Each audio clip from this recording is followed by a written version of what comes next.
Hello guys, welcome back to our channel.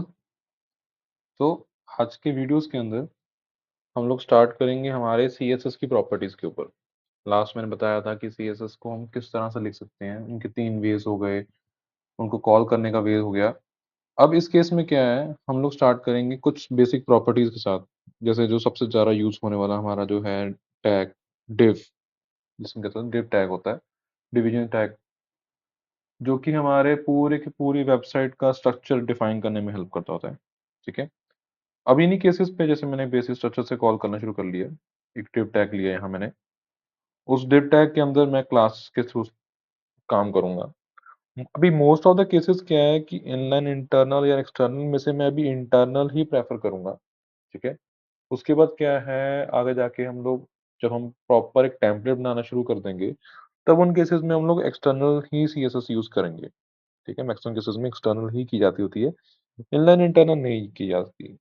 Inline तो वैसे भी निगलेक्ट कर दी जाती है। रीजन बिहाइंड इज क्योंकि एसईओ में फिर प्रॉब्लम आनी शुरू हो जाती है। फिर एसईओ वाले केस में गूगल के रूल्स के हिसाब से इनलाइन सीएसएस अलाउ नहीं करनी चाहिए। ठीक है। सबसे पहले बनी थी तो इसलिए लोग यूज कर रहे थे, पर अब नहीं, रिक्वायर्ड नहीं होती हमारे पास। तो इंटरनल केस में कैसे होगा काम, जैसे मैंने क्लास स्पेसिफाई करी, स्टाइल दिया, क्लास कॉल करी, और इस तरह से यहाँ पे एग्जीक्यूट करना स्टार्ट कर लिया। तो मेरे पास सबसे पहले पार्ट जो आएगा, जो डिव जो है हमारा बनाया गया, उसके अंदर क्या है कि डिव को कोई भी तरह की हाइट, विड्थ या बैकग्राउंड नहीं मिला होता। अगर डिफॉल्टली इसका आउटपुट चेक करेंगे हम, open in a browser, here you can सी बिल्कुल ब्लैंक है। ठीक है। अब अगर मैं इसको बैकग्राउंड स्पेसिफाई कर भी दूं, मान लो मैंने बैकग्राउंड रेड दे देता हूँ अभी के लिए, सेव किया, आउटपुट चेक किया, कोई आउटपुट नहीं आएगा उसके ऊपर। ठीक है, अनटिल और अनलेस या तो उसके अंदर कुछ कंटेंट लिखा हो। जैसे मैं एग्जांपल, मैं डिव के अंदर कुछ टेक्स्ट लिख लेता हूँ, लाइक हेलो वर्ल्ड, जो हमारा बेसिक टेक्स्ट। तो ये देखो, अब क्या है कि इसकी कोई हाइट और विड्थ स्पेसिफाइड नहीं है, तो ये डिव जो है basically totally full width cover कर रहा है अभी। और हाइट जो है वो हमारे कंटेंट के हिसाब से कवर कर रहा है। जो भी टैग या कोई भी जो कंटेंट इसमें अंदर लिखा जाएगा, ये उसके अकॉर्डिंगली काम करना शुरू कर जाएगा। तो मेरे पास अभी क्या है, मैं यहाँ पे इस तरह से वर्क करवाता हूँ कि इसको हाइट और विड्थ स्पेसिफाई करते हैं अपने अकॉर्डिंगली। तो मैंने हाइट स्पेसिफाई करी अप्रोक्सीमेटली 150 पिक्सल्स, और विड्थ स्पेसिफाई करी 150 पिक्सल्स। उसमें कॉल कर सकते हो। सेव किया, रिफ्रेश किया, हियर यू कैन सी एक प्रॉपर शेप आनी शुरू हो गई है इसकी। ठीक है। तो इस तरह से हमारे पास ये वर्किंग स्टार्ट हो जाती है। अब हाइट और विड्थ को पिक्सल्स या वीएच और भी ऑप्शंस हैं, मतलब हमारे पास कॉल करने के। एक लौता वे नहीं है इसके अंदर कॉल करने का, और भी वेज आएंगे। जैसे एग्जांपल, विड्थ को मैं परसेंटेज में भी कॉल कर सकता हूँ, जैसे पिक्सल्स किया था हमने, वैसे परसेंटेज भी आती है। लाइक 50% मैंने कॉल कर लिया इसमें अभी, you can C half of the screen cover हो जाएगी। ठीक है। अगर 30% करता हूँ तो उसका थर्ड पार्ट आ गया। 100 लिखेंगे तो पूरा स्क्रीन जैसे कवर हो ही रहा था पहले मेरे पास, उस तरह से काम करना शुरू हो जाएगा। तो इस तरह से हम कोई भी शेप डिफाइन कर सकते हैं। सेम केस, हाइट को भी इस तरह से कॉल किया जा सकता है। ठीक है। हाइट के लिए हम लोग यूज करते हैं V H. V H stand for view height. ठीक है। और इस तरह से ही जो हमारा विड्थ के लिए भी आता होता है, वी डब्ल्यू, व्यू विड्थ। ठीक है। उसके अंदर स्पेसिफाई किया जा सकता है। तो मैं अभी के लिए इसे हाइट स्पेसिफाई करता हूँ, 50 वी एच। इस तरह से कॉल करते हैं। हियर यू कैन सी मेरी हाफ ऑफ द स्क्रीन यहाँ कवर हो गई है। अभी क्या है, इसमें यहाँ पे स्पेसिंग आ रही है हल्की हल्की सी, उसको भी हटाने का तरीका बताऊंगा मैं। उसमें भी आएंगे, प्रॉपर्टीज के ऊपर आएंगे धीरे धीरे। तो अभी के लिए जैसे मेरे पास एक छोटी सी शेप बन के रेडी हो गई, इसके ऊपर हाइट है, विड्थ है, और बैकग्राउंड कलर आ गया। ठीक है। अब बैकग्राउंड कलर में भी चीजें हैं, देखो ये केस में क्या हो रहा है कि मेरे पास कलर स्पेसिफाइड है इसके अंदर, तो मैं यहाँ पे कॉल कर पा रहा हूँ इसमें, जो कि मुझे नाम याद है इसका भी, रेड कलर। अगर कोई ऐसा कलर है जो मुझे नाम नहीं पता है, तो उस केस में क्या होगा, हम लोग प्रेफर करते होते हैं कलर पिकर, ये यूज कर सकते हो। या फिर गूगल के कुछ प्लगइन्स होते हैं, जैसे एग्जांपल मेरे पास यहाँ पे भी एक, ऊपर देखोगे मेरी लिस्ट में एक छोटा सा प्लगइन है यहाँ पे, कलर पिक आई ड्रॉपर। ठीक है। ये एक पूरे वेबसाइट में से, जितनी जो भी कोई वेबसाइट खुली हुई है आपकी, उसमें से कोई भी एक स्पेसिफिक कलर पिक करने में हेल्प करेगा, और उसका कलर कोड भी ला के दे देगा। जैसे एग्जांपल, अगर मैंने कहा कि मैं एक एचडी वॉलपेपर जैसे मैं सर्च कर रहा हूँ, रैंडमली कोई चीज़ सर्च कर ली मैंने, सर्च करते ही मैंने इसके ऊपर गया, तो मेरे को मान लो यहाँ से ये वाला कलर चाहिए, ठीक है? तो मैं अपना आई पिकर इस पे यूज़ करूँगा, आई पिकर यहाँ से उठाया, हियर यू कैन सी ये एक्टिव हो चुका है। अब वेबसाइट जो है वो काम उस तरह से करेगी, ठीक है? तो कहीं भी पोर्शन में जाना था मुझे, ये कलर चाहिए, देखो, उस कलर का कोड देखो यहाँ चेंज हो रहे हैं। जहाँ-जहाँ जाते रहोगे उसके अकॉर्डिंगली वो अपने आप ही कलर कोड देता रहेगा, हैशटैग एंड आरजीबी दोनों प्रोवाइड करता रहेगा इसके ऊपर मुझे, ठीक है? तो इस तरह से हम लोग इसको यूज़ कर सकते हैं।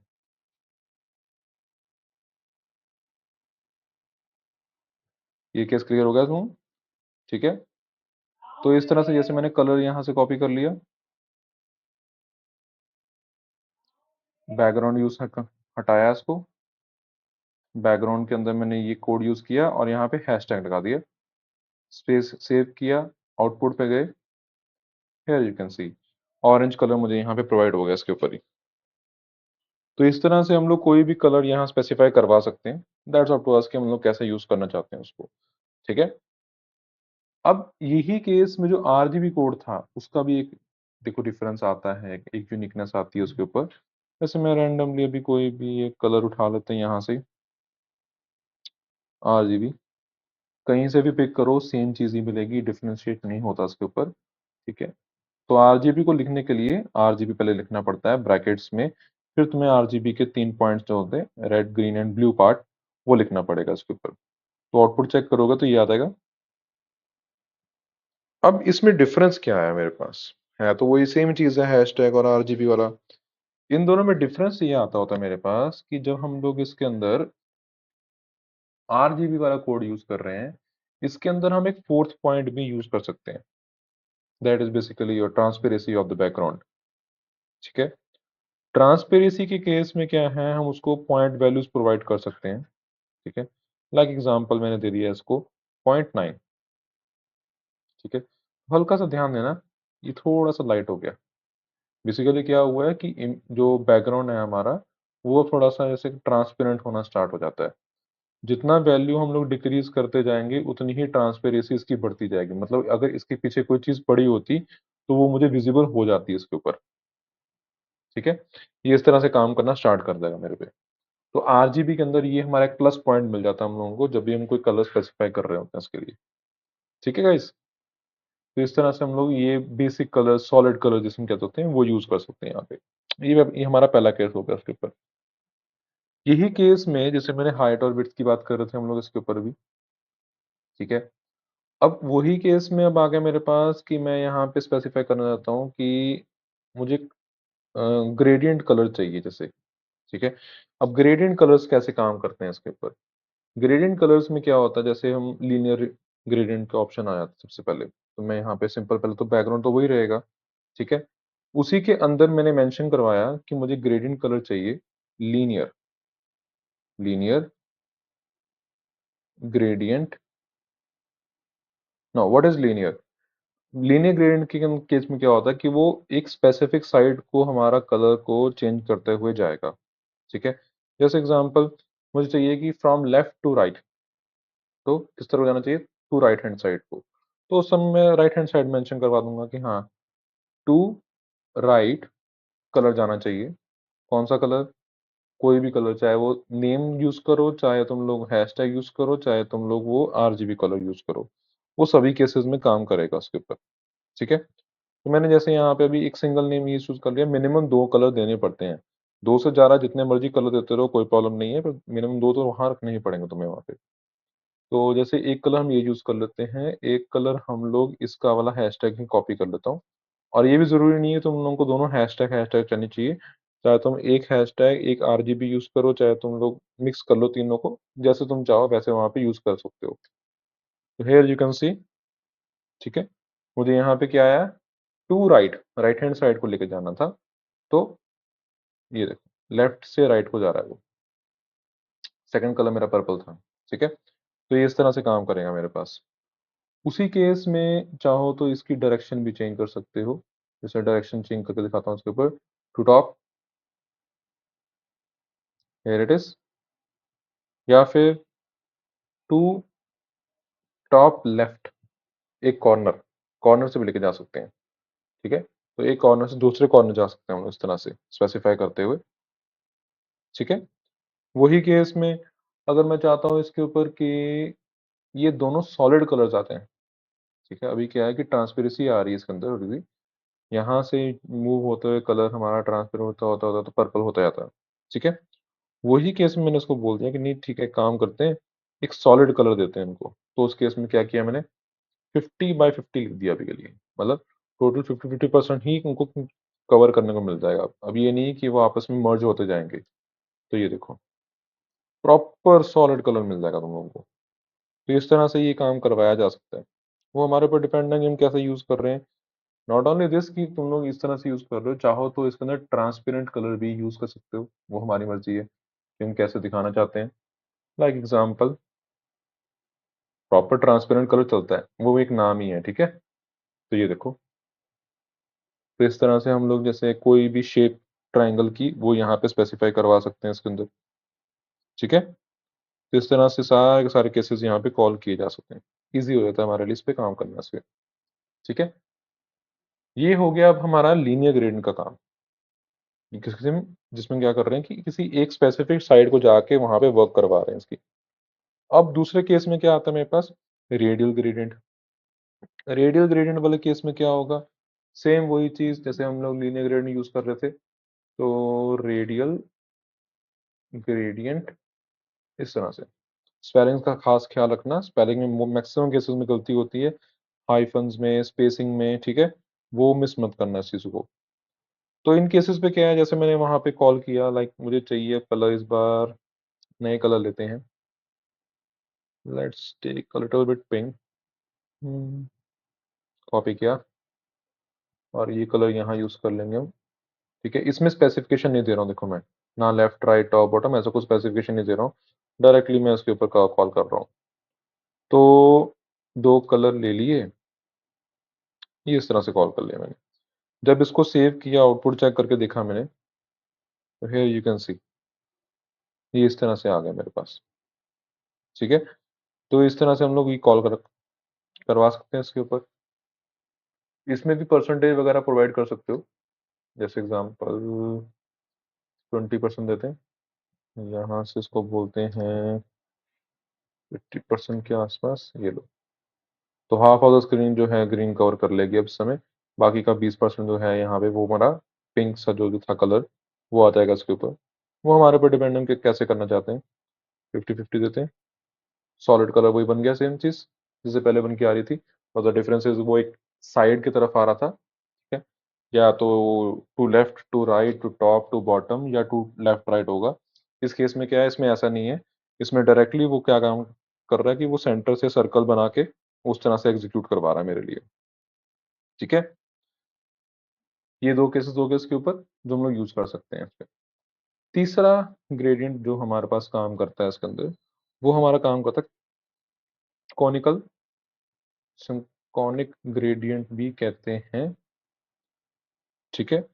अब इस केस में सेम वही चीज कि मुझे कोई डिफरेंट कलर्स प्रोवाइड करने, जैसे मैं एग्जांपल इस बार मैं नेम्स ही यूज कर रहा हूँ। दो कलर्स देख देखते हैं एक बार। Here you can see conic. इस केस में क्या है कि हाफ ऑफ द पार्ट हमारा उस तरह से एक लाइन बना के वो रेडियंट ग्रेड जो है प्रोवाइड कर रहा है हमारे। वही सेम अगर मैं एक और कलर दे देता हूँ इसके अंदर, पिंक। तो ये स्टार्टिंग तीन पार्ट्स में कलर स्पेसिफाई हो गया इसके ऊपर हमारे पास। तो इस तरह से मतलब ग्रेडियंट्स के बहुत सारे ऑप्शंस यहाँ पे मैं बस अवेलेबल रहते हैं जो हम लोग यूज कर सकते हैं हमारे लिए, ठीक है। सेम केसेस इनको भी पार्ट्स में डिवाइड कर सकते हो 50-50% करके, वो वाला पोर्शन भी यहाँ पे आराम से काम कर जाएगा तुम्हारा, ठीक है गाइस। अब आते हैं बैकग्राउंड की एक और इम्पोर्टेंट प्रॉपर्टी के ऊपर, that is your background URL, ठीक है। अब यूआरएल के केस में क्या है, मेरे पास हम बैकग्राउंड की एक इमेज मेंशन करवा रहे हैं इसके ऊपर। तो इमेज के लिए मुझे ऑब्वियसली एक इमेज पता भी होनी चाहिए, तो जैसे कि रैंडमली इसको बंद कर लेते हैं। वापस इस पे आते हैं, कोई भी रैंडम इमेज उठाते हैं जिसकी क्वालिटीज थोड़ी सी अच्छी हों। 500 600 इट इज 1332 एंड बाय 850। एक अच्छी क्वालिटी की इमेज है, ठीक है। और ये विड्थ वाइज ज़्यादा लंबी है, मेक श्योर। तो मेरे पास जो डिव बना हुआ है ये भी एक रेक्टेंगल की तरह काम कर रहा है, तो मैं रेक्टेंगल की जगह पे अभी प्रेफर करता हूँ कि ये एक स्क्वायर जितना आ जाए, तो उसको 30% के आसपास स्पेस करते हैं विड्थ को। बैकग्राउंड बैकग्राउंड के अंदर वो इमेज का जो भी पाथ था मैंने कॉपी कर लिया ताकि मुझे दिखता रहे।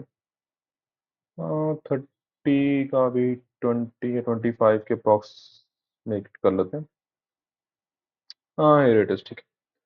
अब इसी केस में क्या हो रहा है मेरे पास, देखो इमेज बहुत बड़ी थी उनके पिक्सल्स के अकॉर्डिंगली। मेरे पास डिव चल रही है उसके अकॉर्डिंग देखा जाए तो इमेज पूरी नहीं आ सकती, क्योंकि मेरे पास साइज बहुत डिफरेंस आ रहा है उसके ऊपर। तो मुझे सिर्फ उतना ही पोर्शन दिख रहा है जितना वो साइज अवेलेबल है अभी के लिए। बाकी का पोर्शन जो है वो कट गया वहां से, क्रॉप हो गया एक तरह से, ठीक है।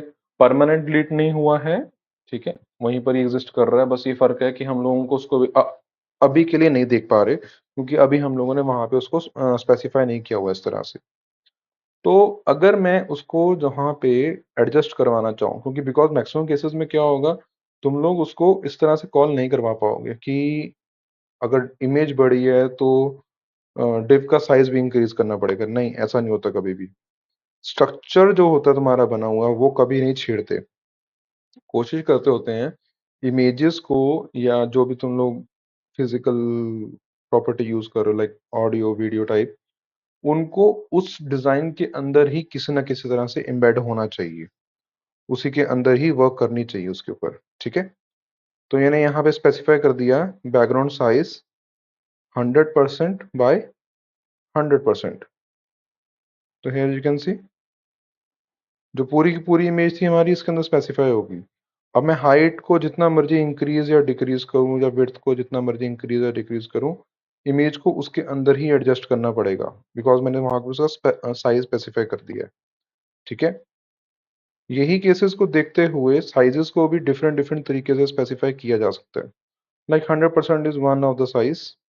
जैसे मैं यहाँ पे ऑटो करता हूँ, तो ये देखो जितनी हाइट थी उसके अकॉर्डिंगली एडजस्ट होगा। तो first one is your width, second one is your height, ठीक है। तो हाइट उसके अकॉर्डिंगली एडजस्ट होगी यहाँ पे।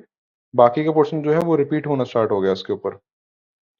यही सेम केस अगर उल्टा कर देते हो, जैसे मतलब हाइट को बोलते हैं वो 100% कवर कर ले और विड्थ को बोलते हैं वो ऑटोमेटिक चल जाए। तो उस केस में क्या होगा, जितनी हाइट कवर हो रही थी ठीक है, बाकी का पोर्शन जो है मेरे पास वो यहाँ पे क्रॉप होना स्टार्ट हो गया, कट गया उतना पार्ट। तो ये देखो इतनी पार्ट यहाँ से कट के रेडी हो गया इस पे से, ठीक है ना। हम लोग को पेड़ तक नहीं दिख रहा है ये वाला। तो ये इस तरह से काम करेगा हमारे पास, सारी वर्किंग इस तरह से आनी शुरू हो जाती है इसके ऊपर। अब इन्हीं केसेस पे क्या है कि छोटे मोटे चेंजेस जैसे कर सकते हैं हम लोग, लाइक पोजीशनिंग चेंज करनी है मुझे, सेंटर, लेफ्ट, राइट, बॉटम, वो जो भी तुम लोगों को इमेज के अकॉर्डिंगली एडजस्ट करना है वो एडजस्ट करवा सकते हो उसके ऊपर तुम लोग, ठीक है। वही केस में जैसे हमारे पास आ रहा था कि पहले वाले केस में अगर मैं बिट स्पेसिफाई कर रहा था तो इमेज रिपीट हो रही थी मेरे पास, ठीक है। और अगर पोजीशन सेंटर करता हूँ तो उस समय क्या हो रहा था कि इमेज सेंटर में तो आ रही फिर भी रिपीट हो रही है ऊपर से और नीचे से, बिकॉज उतना पोर्शन एक्स्ट्रा है मेरे पास अभी भी। तो उस केस में भी क्या है, मैं बैकग्राउंड की रेपिटेशन प्रॉपर्टी वहां पे खत्म कर सकते हैं हम लोग, नो रिपीट लगा के। सेव किया, आउटपुट चेक किया एक बार, तो ये देखो यू कैन सी रिपीटनेशन जो था वो हमारा खत्म हो गया यहाँ पे। तो रिपीट नहीं होगा इस समय, डिव का साइज नहीं चेंज होगा, मेक श्योर, ठीक है। बस तुम्हारी इमेज की जो वर्किंग थी वो उस तरह से आनी शुरू हो गई इसके ऊपर। तो इस तरह से ये सारे केसेस हमारे पास काम करते हैं। I hope all these are clear, ठीक है, कि एक नॉर्मल डिव को कैसे वहां पे स्पेसिफाई किया जा सकता है हाइट से, विड्थ से एंड बैकग्राउंड से, ठीक है। अब ऐसे ही केसेस को देखते हुए हमारे पास हाइट की और विड्थ की कुछ एक्स्ट्रा प्रॉपर्टी जो हम लोग यूज कर सकते हैं, जैसे एग्जांपल मिनिमम हाइट, ठीक है। हम मिनिमम हाइट दे सकते हैं कि कम से कम हाइट इतनी रहनी चाहिए। तो उस केस में क्या होगा, हाइट स्पेसिफाई करने की जरूरत नहीं पड़ेगी मुझे। जैसे मैंने बोल दिया कि 20 VH उसकी मिनिमम हाइट रहेगी। बाकी की हाइट जो होती है वो कंटेंट के अकॉर्डिंगली अपने आप ही इंक्रीज होती जाएगी। ये इस तरह से काम करेगा। या फिर इसकी ऑपोजिट प्रॉपर्टी होती मेरे पास मैक्सिमम हाइट। ठीक है, मैक्सिमम हाइट में क्या बोल दिया कि मैंने 50 VH, मैक्सिमम टू मैक्सिमम 50 जाएगी, मिनिमम टू मिनिमम 20 रहेगी। ठीक है, यही केस के लिए मिनिमम विड्थ और मैक्सिमम विड्थ भी अवेलेबल होती है। ठीक है, जैसे मैंने बोल दिया कि मिनिमम विड्थ जो रहेगी 10%, तो अगर वो दे दिया तो यहाँ ये देने की जरूरत नहीं है। And maximum width should be your 50%। तो इस तरह से कॉल किया जा सकता है। तो मिनिमम और मैक्सिमम इस तरह से काम आ जाएंगे, देखो। ठीक है, अब अगर कंटेंट बढ़ेगा, कंटेंट इंक्रीज करते जाएंगे, तो जो कि कंटेंट यहाँ लिखा भी हुआ है छोटा सा हेलो वर्ल्ड, अगर ये बढ़ता गया आगे आगे नीचे नीचे नीचे नीचे, तो ये और आगे कंप्लीट कर देगा हमारे स्क्रीन को उसकी। ठीक है, तो ये इस तरह से वर्क करना स्टार्ट कर जाएगा इसके ऊपर।